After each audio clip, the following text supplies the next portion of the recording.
This episode contains material of a highly sensitive nature, including domestic violence and sexual abuse.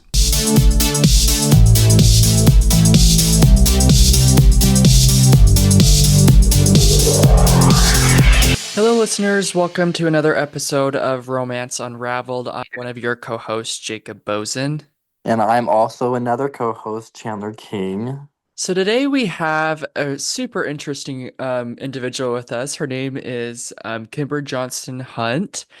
She is my energy worker when I go back to Utah for Christmas vacation, I guess you could say. And she's an author, and she wrote a book called Keeping in Touch, A Story of Trauma, Resilience, and Healing. And while I was on my multitude of flights that I took this Christmas season, I read it on the plane and I was just gasped. It was crazy, the story that she tells in her book about her journey with her crazy ex-husband. I had no idea about, and she's a super strong person, as you'll see if you read her book. But Kimber, let's have you introduce yourself. Okay. Hey, Chandler and Jacob.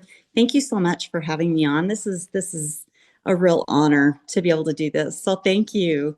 Um, I am an owner operator of a small preschool. That's what I do for fun. All my things are for fun, right? We got to love what we do. Yes, we always have to have fun. We do.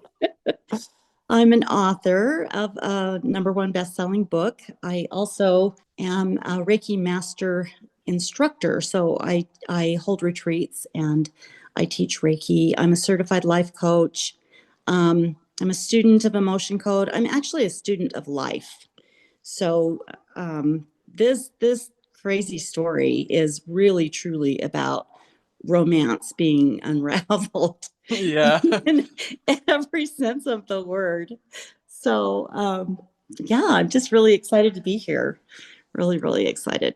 Yeah, it's gonna be a story that I think will probably be our craziest story yet, at Oh least in my my gosh, opinion. really? Yeah, Chandler, you're about to see. Okay. So I'll just give like a brief introduction. So in this story, and it's in her book, Keeping in Touch, I think everyone should go over there and buy it after listening to this episode. She was married to an individual, and she can pick whatever name she wants to call him for this. And he was very not nice to her. And so, Kimber, I'll turn it over to you and let you tell your story. Okay, great.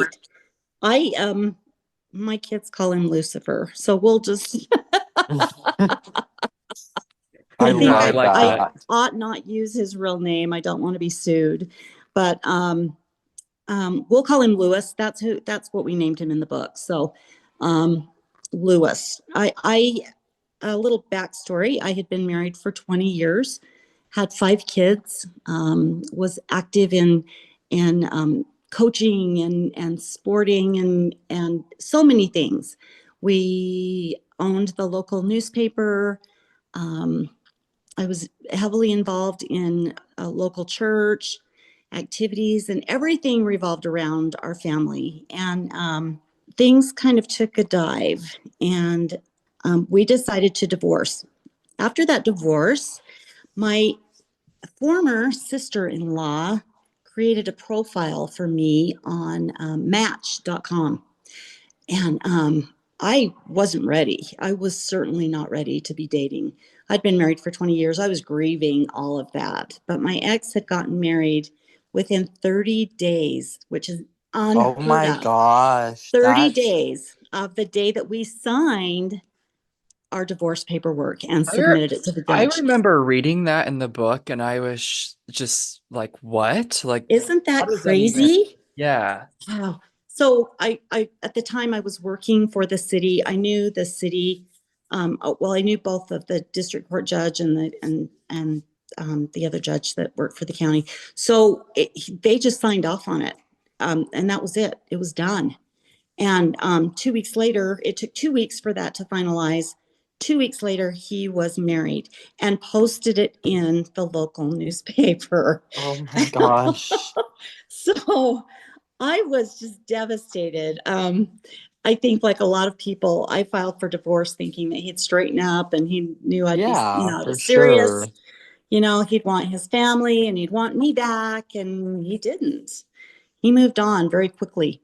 And so when my sister-in-law created this profile, I just kind of laughed about it. I'm like, you've got to be kidding. Like, first of all, who's going to want to date me? I've got 5 kids. I'm old, all of those things that go through your mind. And you're just not in your best place after a Hmm. divorce. So I wasn't in a place where I was ready to be dating, but I decided, okay, you're right. He's moved on. My ex has moved on. He's married. I'll dip my toes in. And so I started to chat with people online and made a few friends that I'm still friends with today.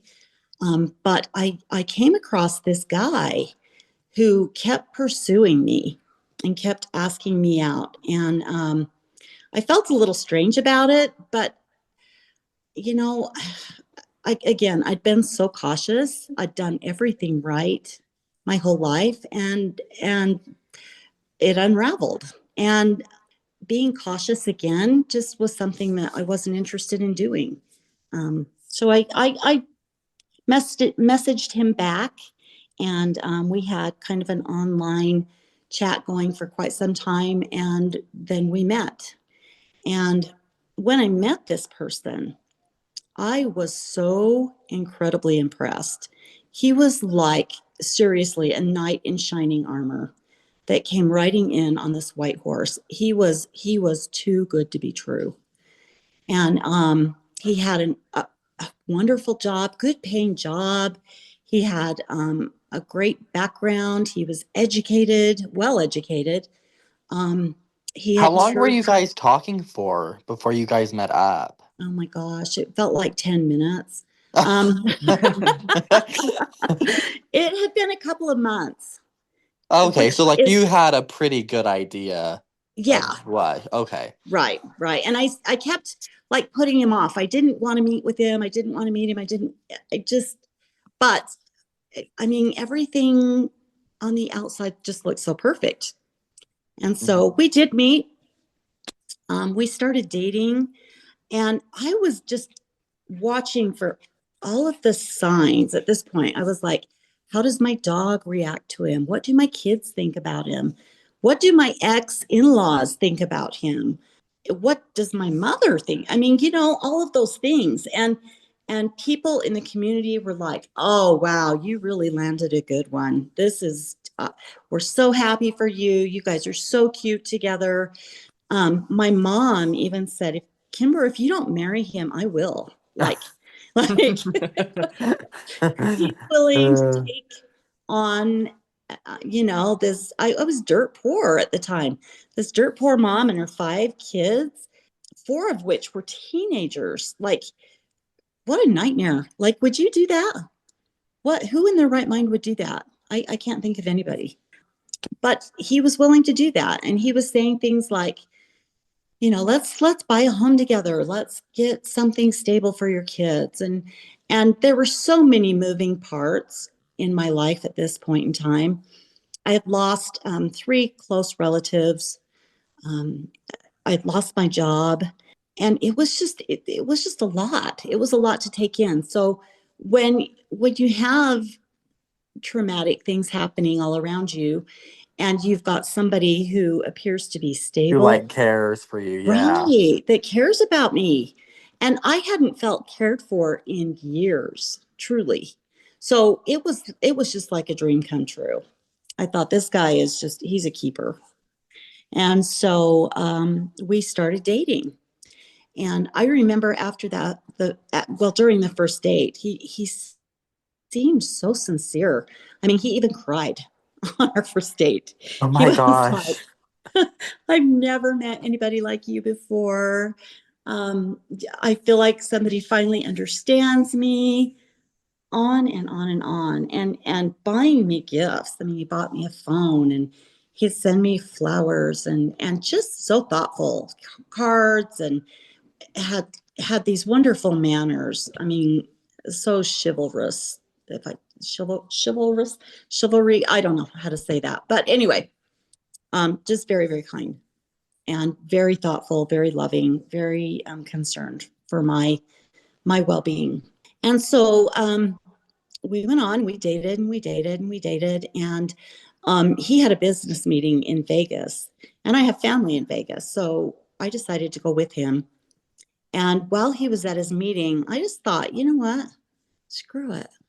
He'd asked me earlier in the week, he made this comment like, we should just run away and get married. And while I'm in Vegas, I'm like, you know what? We're here. Screw it. I'm gonna ask him to marry me. And so I did. And he said yes. And we went down to the courthouse and we got married. And keep this in mind for your listeners. What happens in Vegas doesn't always stay in Vegas.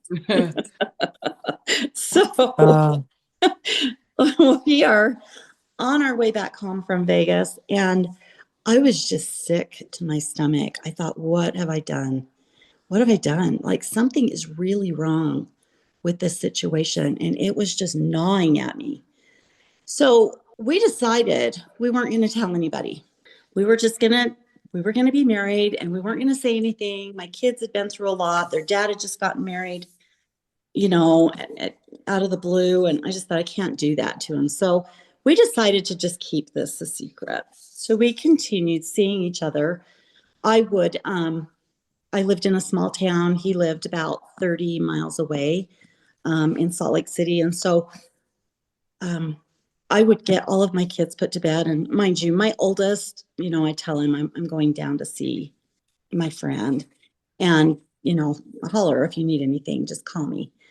And I take off and I go down and spend the night with him at his place. And then I'd be back at 4:30 in the morning to do a paper route with my youngest son. And I came in one morning at 4:30, and my daughter had gotten up to get a drink of water or something. And she looks at me and she's like, "Where have you been?" So moral cleanliness was kind of an important thing for me to be teaching my children. And so she was kind of like, fess up, Mom, where have you been? What are you doing? You've been out all night. And so the cat was out of the bag. I had to tell her that we got married, and I was actually down there with my husband. And so as soon as that happened, it was all over town. Again, this is a small town. News carries so fast. You know what I'm talking about, Jacob. You've been there. Right. You've done that. Nothing is secret in that place. And so news got out. Everybody was so excited. People were so happy for me, congratulating me. And it was like within the next day or two, I had gone into work. And I told you that I worked with the district court judge, who was also my ecclesiastical leader. And he had asked me several weeks prior, like, who is this person you're dating? Tell me about him. And so I kind of gave him the lowdown. And he took it upon himself to do some checking into this person's background. So when I got into work, the judge called me into his office and said, "Can I talk to you for a minute?" And I was like, "Yeah, sure." I was happy. I was kind of, in a good place, whatever. And he said, "The guy that you're dating is married." Oh my gosh. Yeah, my jaw just dropped. He said he was in church last Sunday. So it had to have been a week later. He was in church with his wife and her son. And Did he have any kids at all? he doesn't have any biological kids. That there's one that was in question that I think is his son, but I mean, he didn't have any that he raised. So it just killed me. I thought, this has got to be a mistake. So I started doing some checking, and I'll tell you, before I dated him, I did a background check on Intellius.com. But at that point in time, this was like 2005, information from other states would not show up on the Utah search. So wow. there was a lot about him that I didn't know. Like, you had no idea about. Yeah. And I thought I'd done the responsible thing. checking into all this. So, yeah, I found out that he was married, and she had no idea that he was married to somebody else in another state. And so he'd go back to Arizona every 3 weeks, and she thought that he was just working on site, and he'd come home to her. And so that was just like, it blew up in my face. It was horrible. And I was upset and distraught and all of those things. And I went to my ex sister-in-law who worked for the police department, and I told her what I had found out. She said, "You know what? There's more that you need to know about him." She had done some checking as well, and he had served in Pima County Prison 5 Oh, years for fraudulent schemes and artifice, which is trickery. How interesting. Yeah, it Um, really makes sense with the rest of the story. oh, yeah. Oh right? my gosh. So, What uh, was like going through your head that whole time? Like I couldn't even imagine like what the, finding all that out. yeah. I, and it's not like there were a lot of people I could talk to about this. I For mean, sure. you're trying to keep this quiet, and pretty soon it's Because all it's over like you town. wouldn't want like a lot of people to know about all that, about a Right, guy you just right. got married. Yeah. And it did get around. That got around again pretty quick.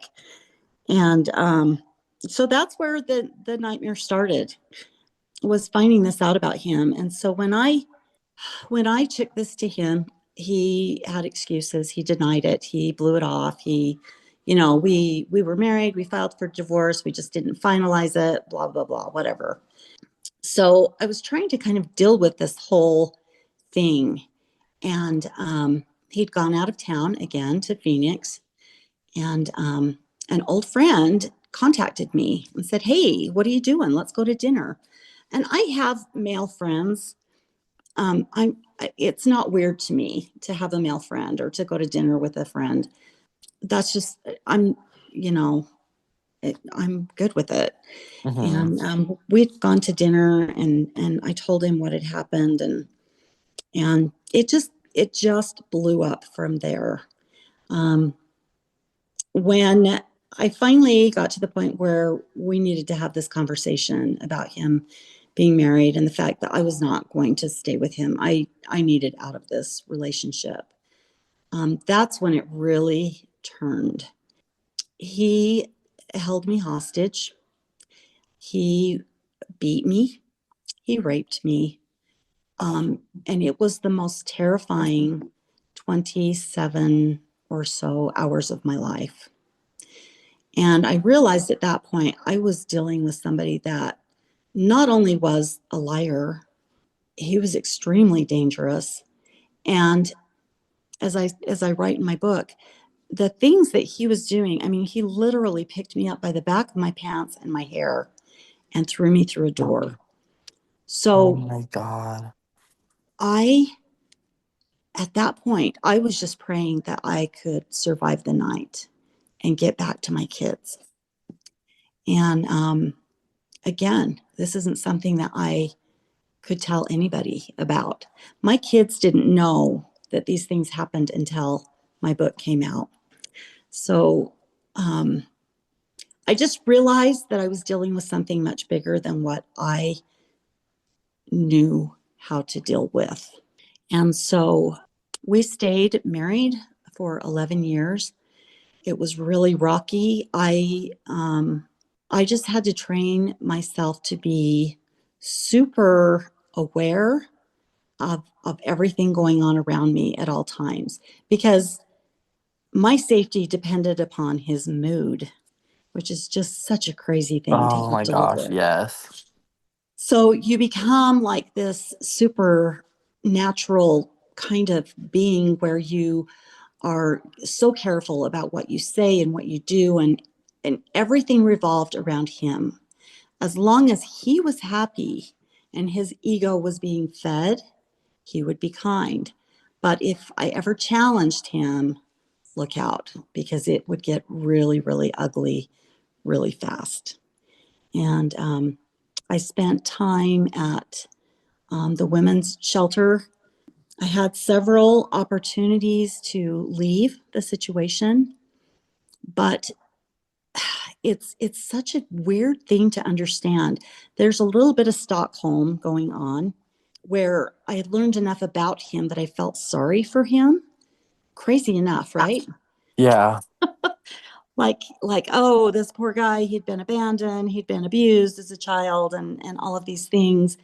And then on the other hand, I was absolutely terrified of him. And there were a few friends along the way that I kind of told a little bit about what was going on. And so many people would say, oh, I'd never put up with that. I'd never do that. I'd never let anybody do that to me. I'd be out of there. I'd be, I feel like it's different when like you're in that situation because it's yeah, like you don't like nobody really knows when you're dealing with that yourself. right, right. And the way that he would do things, one of the times that I had left him, he was stalking me at my job, just really creepy, creepy things. He would make up these stories. He would hurt himself. He would need my help for something. It just went on and on. I was listening to one of your podcasts about was it Vladimir? That Vladimir, yeah. yeah, that told you like I'm on the third floor. No, wait, I'm on the second floor. Um, is that the one that was like That would be the chicken is hot episode, but yeah, okay, yeah. that's the one. I just had to chuckle when you're telling that story because yeah, it was like such bizarre behavior and he would do those same things. Like I'm injured and I'm down here and I can't get a hold of anybody to help me. I need your help. And so I'd go and try to find him and then he'd be gone. And it was a life of absolute crazy making. And he would go through the whole love bombing thing and then he would turn into a monster again. And then it was just this crazy, crazy psychological, just this crazy cycle that I couldn't seem to figure out how to get out of. I didn't, because of the shame that you feel for what has happened and the embarrassment for marrying somebody like that, it's just you carry so much, and you don't want another failure. I didn't want another divorce. I didn't want to admit that, man, I had really, effed this one up. So you go for a long time just trying to manage it, trying to figure it out, trying to make things better. And I struggled with that for a very, very long time. And every time I would try to leave, there were things that were in the way. Um, Trying to find, a place to live with my kids.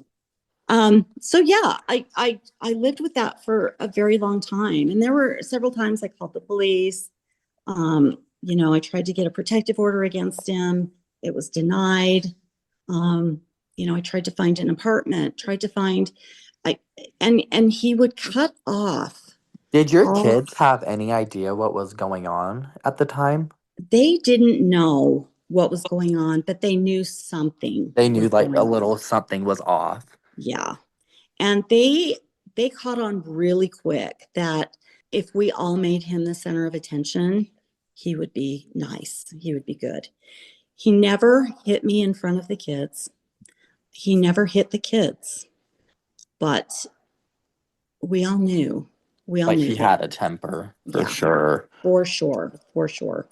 In fact, one really comical thing that happened is that we were all out on the boat together. It was a really nice big boat that we had at the time, which he was able to.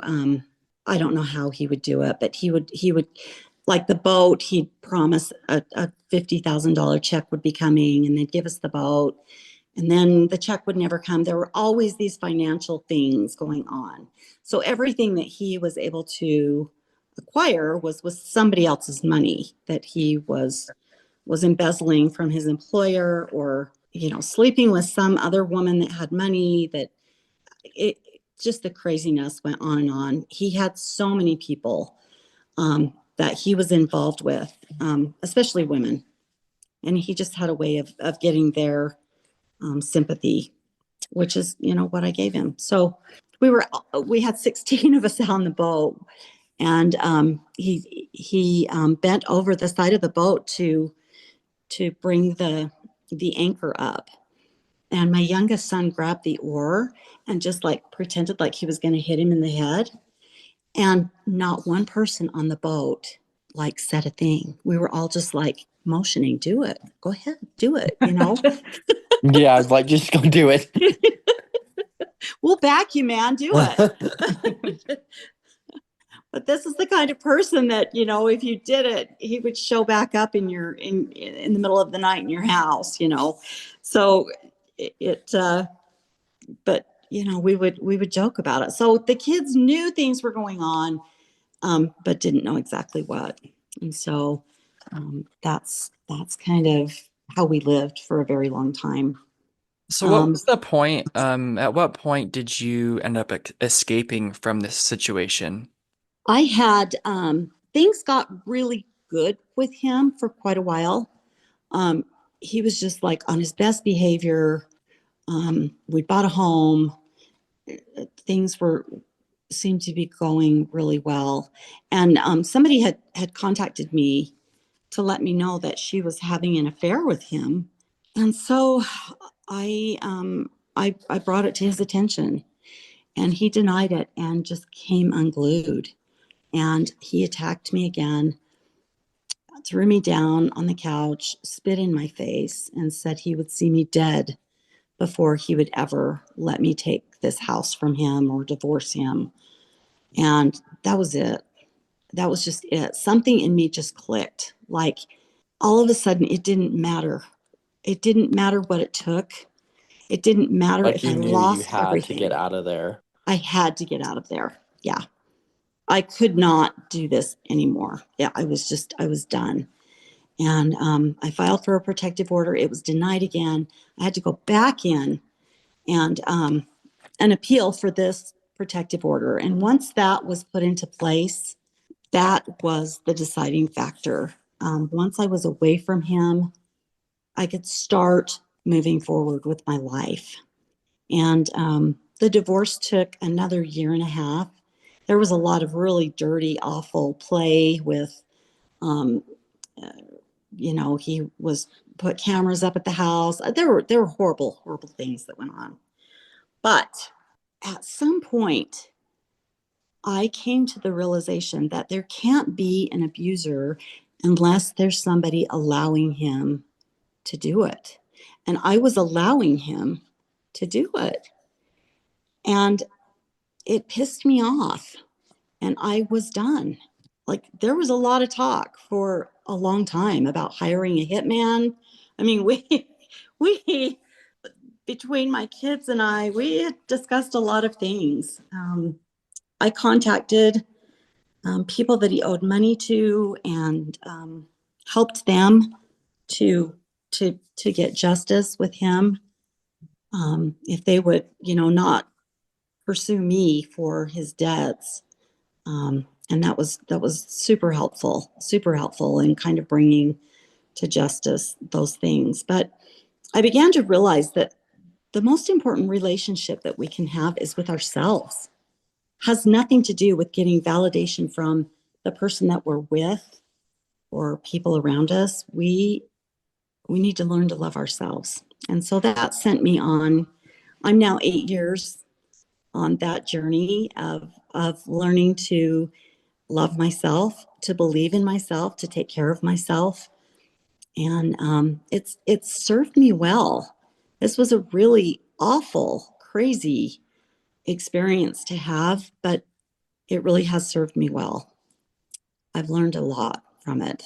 Yeah, And and I mean, just from being with you and reading your book alone, I can tell that you're such a strong person. And a lot of people that have gone through the same situation probably wouldn't have made it out like you did. And so that's awesome for you. And you wrote a book about it. And so it's something that you can share with others and others can learn from. So as far as your book is concerned, keeping in touch, where can our listeners buy that? You can find it on Amazon. It's under Keeping in Touch by Kimber Johnston. And every book that is purchased from now until the end of January, I will donate $5 of that to our local women's shelter. That's They do awesome. some really That's great things. amazing. We're still trying to get the word out. We're still trying to help law enforcement understand what it is like to deal with, and this person was diagnosed as a sociopath. So yeah, we're still trying to get the word out and trying to get people educated on what that looks like and why women stay and why they feel like they can't leave. So it's I'll tell you, a woman that stays in a relationship like that is I have the highest respect for, because the woman in a relationship like that, or man, because it goes both ways, they are the only ones that know when it is safe to make that jump. And it's something you have to be really, really careful with, because your life is in some serious danger. There's like a 2 week period there that statistically your life is in imminent danger when you try to leave an abusive situation. So hopefully people can pick up the book and cut off the front of Chicken Soup for the Soul and put this book inside Yeah. Yeah. and secretly read it and start strategizing and making a plan to exit. That's really what you need to do. Well, I Yeah. just want to say it. I just like just knowing you for like the past like 30 minutes or so, like I can just see what a strong person you are, because I could not imagine like going through that and being with somebody for 11 years and like living on edge like every day like that. That's incredible. It's But insanity. It really is. But thank it's you. you're Thank you. I welcome. appreciate that. I do. I hope that this can help some of your listeners that follow you. And, I'm always available. I'm always available if I can help somebody in any possible way. It's a nightmare to live, but it's a beautiful place to be out of. And life is very different on the other side.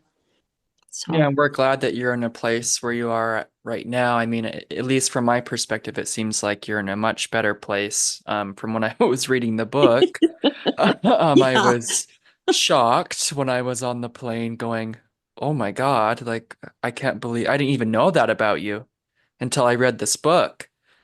isn't it crazy how we hide all this stuff? We just put on our smiley faces and we go about our lives and our business, and everybody's got a story, right? Yes, Everybody's they Everybody got a does. story. do. Yeah, yeah. Yeah. So we're kind of all in this together. But man, it's good to be away. It's good to be out. And I feel sorry for his sixth wife. Yeah, yeah. Well, Wife what a number winner. Yeah. Jeez. yeah. Okay. Well, Kimber, it was great having you on. I probably will have to do a trigger warning at the beginning of the episode, Yes. Yeah. just because that might be a problem for some people. But Yeah. yeah, for the listeners, you can get her book on Amazon. It's Keeping in Touch, A Story of Trauma, Resilience, and Healing. I will try to do a link for it as well, to make it easier for you to find. And then, as always, you can find us wherever you get your podcasts. We have iHeartRadio, Apple Podcasts, and Spotify. And you can follow us on Instagram and Facebook at Romance Unraveled. Until next time. Awesome.